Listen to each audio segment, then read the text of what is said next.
que é a igualdade, ela não se completa e não se instaura completamente se nós não levarmos em consideração a diversidade.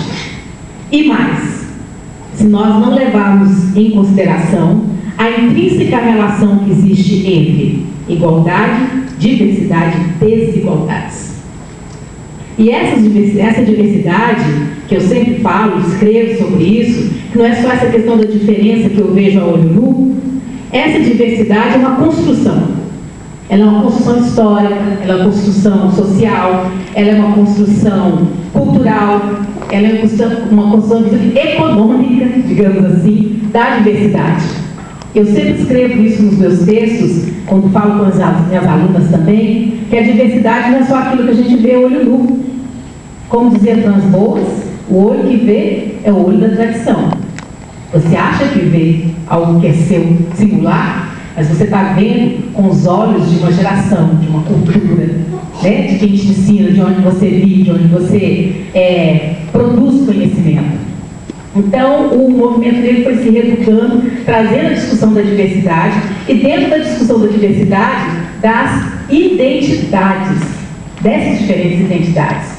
Então, quem leu Sader, na discussão dos novos sujeitos, novos atores que entram em cena, o Walter Silvério, que é um professor da UFSCar, ele tem algumas discussões que ele chama a atenção de que o diferencial desses movimentos sociais, desses novos personagens, melhor dizendo, que entram em cena naquele contexto, era justamente porque eles traziam bandeiras identitárias. Então, eram negros e a desigualdade, negros e o capitalismo, mulheres e desigualdade, mulheres e o patriarcalismo, indígenas, do campo. E isso, de alguma forma, traz uma complexidade para a própria luta operária, que era uma das grandes lutas naquele momento.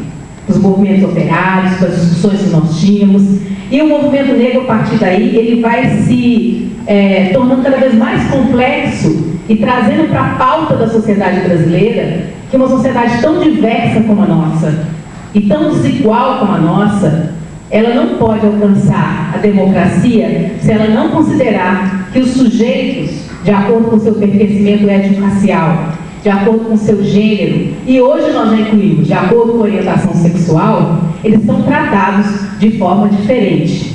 Mas a questão não é só ser tratado de forma diferente, é porque eles são tratados de forma desigual. E isso é um aprendizado que a sociedade brasileira tem.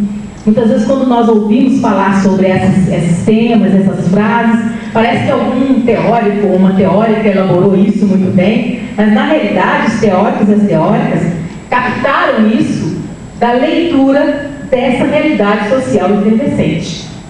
Então, eu diria que todo esse complexo, pensando em Brasil, se a gente for falar de América Latina, é outra conversa, os outros países da América Latina, melhor dizendo, é o Brasil na América Latina. Todo esse processo, ele não é uma luta localizada.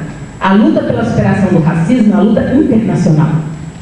Países do continente africano, países dos Estados Unidos da América, países aqui da nossa América Latina e região, cada um tem lutas históricos específicos em relação à superação do racismo.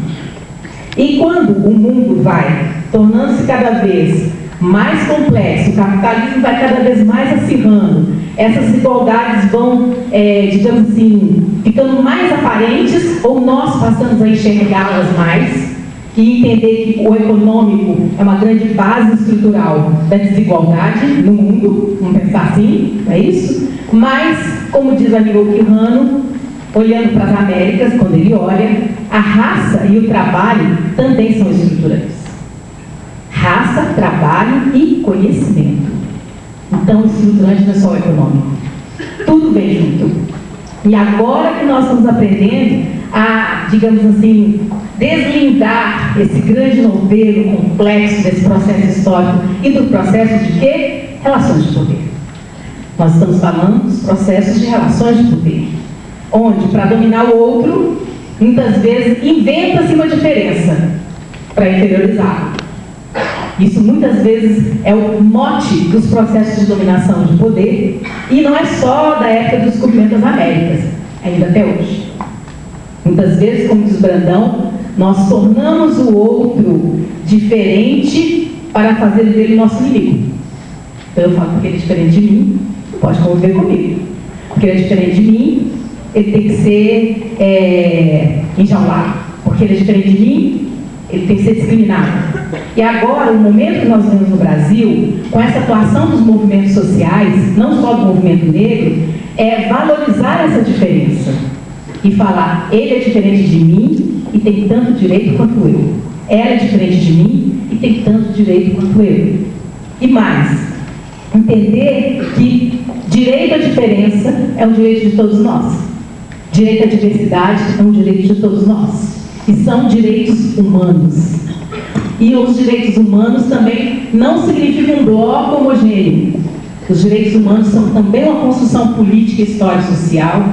E, nesse momento, eu diria para vocês, com a onda conservadora que nós temos no Brasil, nós temos que tomar muito cuidado com os discursos sobre os direitos humanos que ouvimos.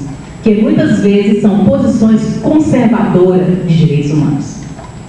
O que eu acho que nos faz ir para frente, e que é uma história que o movimento negro traz internacionalmente, é você ter uma visão emancipatória dos direitos humanos.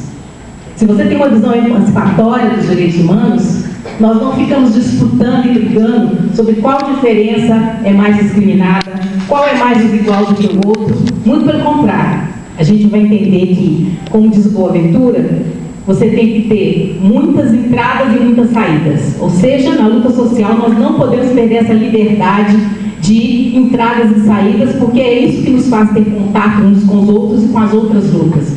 Fórum Social Mundial e tantas outras iniciativas internacionais de movimentos sociais e emancipação.